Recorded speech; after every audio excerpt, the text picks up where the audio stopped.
Assalamualaikum warahmatullahi wabarakatuh. Sahabatku di mana saja berada, terima kasih telah mengunjungi channel kami. Semoga engkau selalu sehat dan bahagia. Sahabat, tahukah engkau peribahasa sepintar-pintarnya tupai melompat, akhirnya jatuh juga? Itulah yang terjadi pada Abu Nawas. Dia seringkali lolos dari hukuman Baginda Raja. Akhirnya pada kali ini Abu Nawas tidak bisa mengelak karena Raja sudah sangat marah dan harga dirinya sudah tergadaikan. Apakah ini adalah akhir dari hidup Abu Nawas? Hukuman apa yang akan dia terima? Dan apakah dia bisa lolos dari hukuman karena kecerdikannya? Mari kita dengarkan bersama. Raja Harun al-Rasyid sangat marah dan kesal kepada Abu Nawas. Kali ini, tidak ada kata ampun bagi Abu Nawas.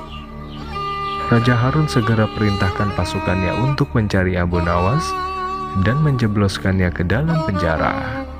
Prajurit, segera tangkap Abu Nawas dan jebloskan ke dalam penjara. Prajurit istana beramai-ramai mencari Abu Nawas yang sedang mencangkul di ladang miliknya. Ketika dia sedang mencangkul, beberapa prajurit langsung menyeretnya untuk dibawa ke istana. Istri Abu Nawas yang melihat hanya bisa pasrah karena kondisi istrinya pada saat itu sedang sakit. Abu Nawas, ikut kami ke istana. Abu Nawas hanya menurut saja ajakan dari prajurit istana itu. Dia tidak bisa melawan dan tidak bisa mengatakan apa-apa. Setelah berada di dalam penjara, Abu Nawas berpikir jika Raja Harun sudah berani bertindak sepihak, dia memenjarakan rakyatnya tanpa melalui persidangan terlebih dahulu. Abu Nawas merasa terancam dengan sikap Baginda Raja hari ini. Dan yang paling membuatnya sedih adalah ladang kentang miliknya tidak ada yang mencangkul karena istrinya sedang sakit. Abu Nawas kemudian memiliki ide sehingga dia meminta pena dan kertas kepada penjaga penjara. Penjaga, bolehkah aku meminta kertas dan pena? Untuk apa? Aku ingin mengirim surat penting kepada istriku. Abu Nawas langsung menulis surat kepada istrinya. Dalam suratnya Abu Nawas berkata, "Istriku, cangkulah ladang kentang yang kita punya.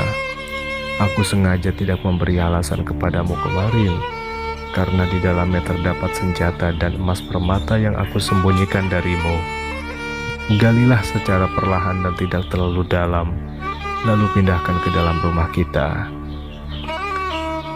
Setelah selesai dengan suratnya, Abu Nawas memberikan kepada penjaga istana untuk diserahkan kepada istri Abu Nawas. 2 hari kemudian, surat balasan dari istrinya pun datang. Dia mengatakan bahwa puluhan tentara istana datang mencangkuli semua ladang kentang yang mereka miliki, tanpa bertanya lagi. Rupanya Raja Harun membaca apa isi suratnya, gumam Abu Nawas. Abu Nawas mengirimkan surat kembali untuk istrinya. Kali ini Raja Harun tidak selera membaca apa isi suratnya. "Sudahlah istriku, tidak usah risau. Engkau sudah tidak perlu lagi mencangkul ladang milik kita. Engkau sudah tinggal menanam saja kentang-kentang di ladang itu." Raja Harun merasa was-was dengan memenjarakan Abu Nawas. Di dalam penjara saja dia masih bisa mengecoh. Akhirnya Raja meminta saran dari para penasehat kerajaan. "Bagaimana menurut kalian? Abu Nawas di dalam penjara saja masih bisa mengecoh kita, padahal dia tidak bisa berbuat banyak dengan keterbatasan yang ada. Apa yang harus kita lakukan? Baiknya Abu Nawas dilepaskan saja, Paduka, karena dia memiliki siasat yang tidak bisa ditebak oleh siapapun.